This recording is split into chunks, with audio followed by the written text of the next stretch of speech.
विजयदशमी का दिन था। महाराणा प्रताप और अमर सिंह ने मुगलों की पुलिस चौकी देबेर पर हमला किया।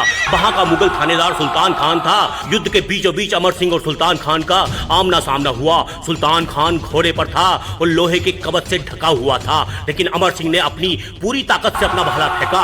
भाला सुल्तान के सीने को चीरता हुआ उसके शरीर को पार कर गया और घोड़े के शरीर को भी चीरता हुआ जमीन में जा धंसा। एक ही बार में आदमी और जानवर दोनों को मूर्ति की तरह जमीन में गाड़ दिया गया। यह दृश्य देखकर मुगल सेना भाग खड़ी हुई। इस जीत ने महाराणा प्रताप को यह विश्वास दिला दिया कि उनका बेटा मेवाड़ की रक्षा करने में सक्षम है। दिबेर की जीत के बाद मेवाड़ में कुछ सालों के लिए खुशहाली लौटी, लेकिन समय किसी के लिए नहीं रुकता। सालों के संघर्ष और घावों ने महाराणा प्रताप के शरीर को थका दिया था। साल 1597 एक मनहूस दिन जब शिकार के दौरान महाराणा प्रताप बुरी तरह घायल हो गए और उनकी हालत बिगड़ती चली गई। अरावली की पहाड़ियों पर सूर्य अस्त हो रहा था, ठीक वैसे ही जैसे एक युग का अंत हो रहा हो। महाराणा प्रताप अपनी मृत्यु सैया पर थे।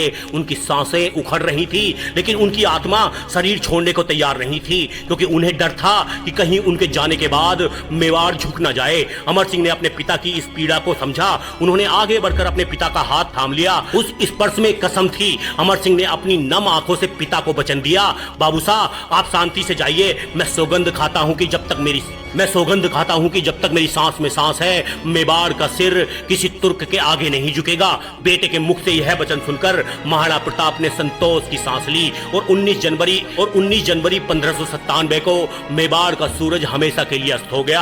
महाराणा प्रताप नहीं रहे और मेवाड़ का पूरा भार अमर सिंह के कंधों पर आ गया। महाराणा प्रताप का जाना मुगलों के लिए सबसे बड़ी खुशी की खबर थी। अकबर को लगा कि अब मेवाड़ टूट जाएगा, लेकिन वह नहीं जानता था कि शेर बेटा अब सवा शेर बन चुका है। अमर सिंह अब अकेले हैं। पिता का साया उठ चुका है और सामने मुगलों का तूफान खड़ा था। क्या अमर सिंह अपने पिता को दिए उस आखिरी वचन को निभा पाएंगे? यह तो बस शुरुआत है। महाराणा अमर सिंह की कहानी, संघर्ष और मुगलों के 17 भीषण युद्धों की कहानी हम अगले एपिसोड में लेकर आएंगे। अगर आपको मेवाड़ का यह बलिदान याद है तो हर हर महादेव लिखकर कमेंट करें और चैनल को सब्सक्राइब करें। मिलते हैं दोस्तों अगले भाग में।